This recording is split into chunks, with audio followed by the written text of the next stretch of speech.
Le matériel nécessaire. D'abord, vous avez besoin de pâte à modeler qui sèche à l'air. C'est assez important qu'elle sèche à l'air, comme ça, pas besoin de four. Ensuite, un crayon de bois bien aiguisé. Et enfin, c'est facultatif, mais si vous l'avez, c'est super, sinon on fera avec les doigts, c'est pas grave. Un petit outil de sculpteur, donc avec une partie qui découpe un petit peu, et une autre partie qui permet d'aplanir. Enfin, il vous faut un emporte-pièce. Donc soit vous avez un emporte-pièce directement, de cuisine, de ce diamètre à peu près, soit vous utilisez un verre qui va servir en fait à découper. Vous pouvez aussi utiliser une tasse à café, ça marche aussi. Ou sinon, ce genre de bougie, vous la videz, et là voilà, ça vous fait un emporte-pièce. C'est un peu fragile, mais bon, ça marche assez bien. Donc vous verrez dans la description, je vais vous mettre 4 exemples de pièces à réaliser. Donc tout d'abord, vous avez la pièce grecque qui représente une jolie petite chouette. Elle date du 5e siècle avant notre ère et c'est l'emblème d'Athènes. Toi, là-bas, quel est ton métier? Je suis potier, seigneur. Donc ensuite, il y a la pièce gauloise qui représente un cheval. Celle-ci, elle date du 1er siècle avant notre ère et elle vient de la région parisienne. Ensuite, vous avez celle avec les armoiries de France. Elle a été frappée en 1436 sous le règne de Charles VII. Et enfin, vous avez une pièce qui a été frappée à Saint-Quentin, qui date de l'époque carolingienne, du 9e siècle exactement, et qui a été frappée sous Charles II, dit le Chauve. Une fois que vous avez choisi votre pièce, vous prenez une petite boule, à peu près cette quantité, et vous la malaxez bien entre vos mains, jusqu'à ce qu'il n'y ait plus d'aspérité. Pendant une dizaine de secondes ou un petit peu plus, prenez le temps qu'il faut, c'est assez important comme étape.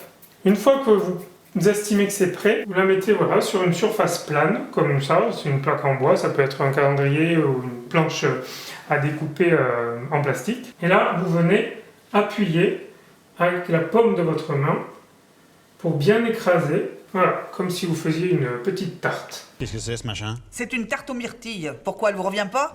Vous faites à peu près le diamètre de votre emporte-pièce, que vous puissiez venir découper ensuite la pièce à l'intérieur une fois qu'elle sera prête. Quand vous êtes satisfait de votre petit étalage de pâte, ben voilà, vous prenez le modèle que vous avez choisi. Donc là, moi j'ai pris le modèle à la croix. Donc vous l'imprimez sur une feuille, ou alors vous le redessinez d'après le modèle que vous avez vu et que j'ai mis en description de la vidéo. Donc soit vous venez dessiner directement sur la feuille, comme ça, à main levée, soit notre technique c'est de positionner un petit peu comme un calque le dessin ici, et aux endroits clés, vous faites des petits trous dans la feuille. Vous voyez là, moi je fais les 4 points cardinaux, le centre, et vous voyez là j'ai les points, et j'ai plus qu'à les relier. Donc là je sais que c'est... Alors une technique aussi c'est, avant de faire le dessin, de laisser sécher un petit peu la pâte, une petite demi-heure, une petite heure, à l'air libre. Comme ça, en fait, ça évite d'avoir, quand vous dessinez, des petites montagnes de pâte. Et puis si vous faites une erreur, vous pouvez gommer. Vous voyez, vous mettez votre doigt.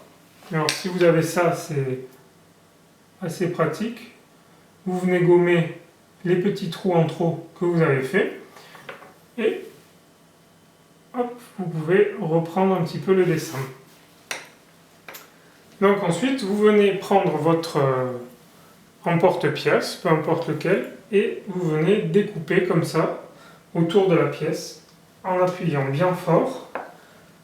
Et voilà, là vous n'avez plus qu'à faire partir le surplus qui a débordé sur les côtés. Et donc voilà, quand on a fini, ben, on a quelque chose comme ça.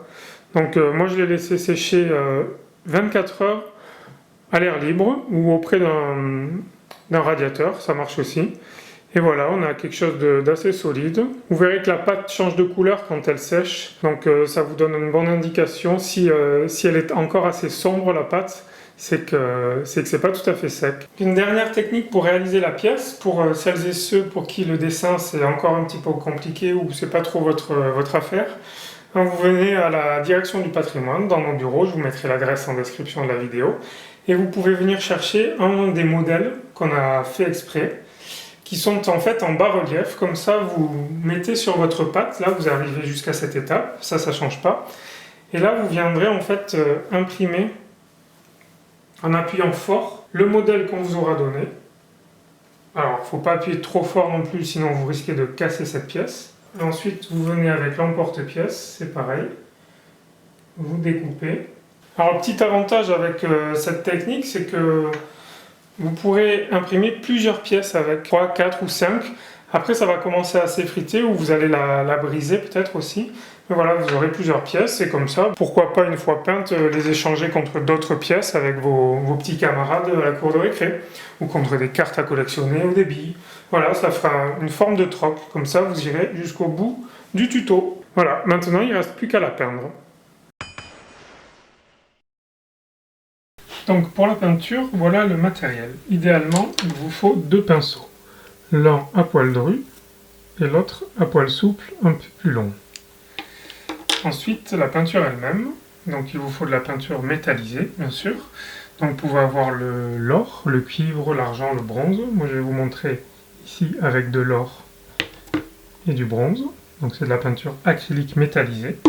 Et il vous faut aussi surtout de la peinture acrylique noire qui va servir de sous-couche, si vous voulez, pour mettre ces peintures métallisées. Ça fera ressortir, ce sera beaucoup plus joli. Vous pouvez trouver ces peintures et ces pinceaux dans n'importe quel magasin de loisirs créatifs ou de beaux-arts.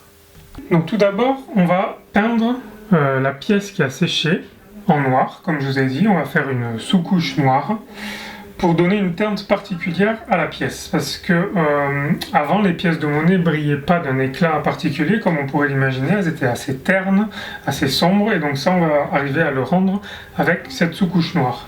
Mais si vous vouliez faire une pièce très brillante, très claire, comme une belle pièce de trésor de pirate, là par exemple, il faudra vous faire une sous-couche blanche. Donc même si c'est blanc ici, vous faites quand même une sous-couche en blanc si vous préférez, parce que ça va aider la peinture à accrocher. Donc voilà, ça c'est une petite technique. Donc blanc ou noir. Ici on va faire noir. Donc vous mettez un peu de peinture sur votre palette. Et c'est parti.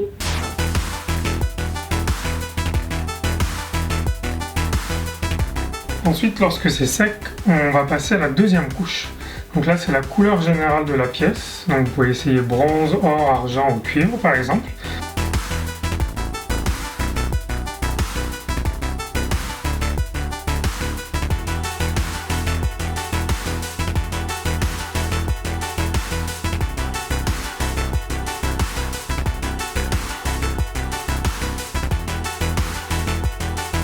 Dans notre essai, on va partir sur couleur bronze, c'est ce qui se rapproche le plus des pièces en or.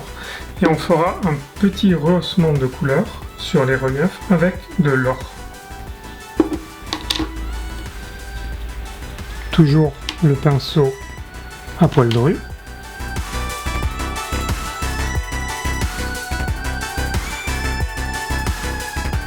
Et maintenant, quand c'est sec, on va passer la troisième couche sur cette pièce peinte couleur bronze. Donc ça s'appelle un lavis, ce que l'on va faire. C'est-à-dire qu'on va faire ressortir les creux de la pièce à l'aide d'une dilution de noir. Donc cette fois-ci, vous prenez ce pinceau à poil long et souple. Vous mettez sur votre palette un peu de noir.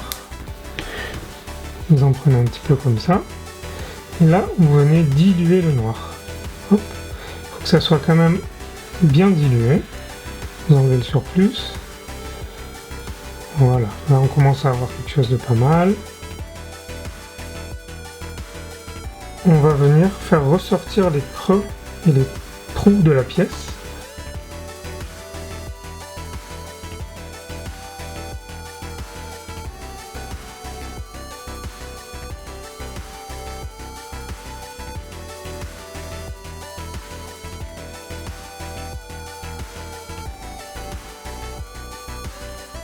Donc maintenant vous laissez sécher quelques minutes, histoire que l'eau s'évapore, pour qu'on puisse passer la quatrième couche. Il faut vraiment que ce soit sec. Vous pouvez utiliser un sèche-cheveux par exemple pour aller plus vite si vous voulez. Donc maintenant la quatrième et dernière étape, il s'agit de faire un brossage à sec. Donc c'est l'inverse d'un lavis. Ça va être donc à sec et non pas mouillé comme celui-ci. Et l'idée ça va être de faire ressortir les éclats de la pièce, les reliefs. Donc pour ça, soit vous utilisez la couleur principale que vous avez utilisée pour peindre la deuxième couche, donc ici le bronze, soit, et c'est mieux, vous utilisez une couleur d'un ton un peu plus clair. Donc moi j'ai utilisé l'or ici, justement ça fera encore plus ressortir les éclats que si c'était la couleur originale. Et là vous venez frotter la pièce assez délicatement.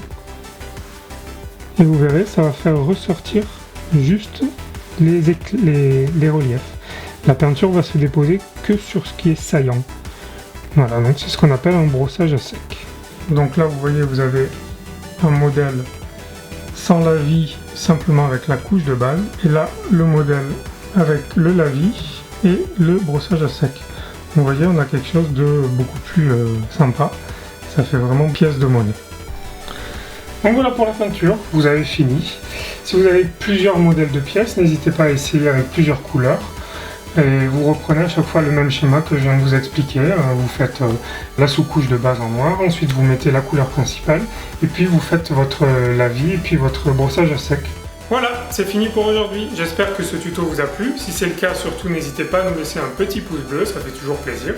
Et puis je vous dis à très bientôt les tchos.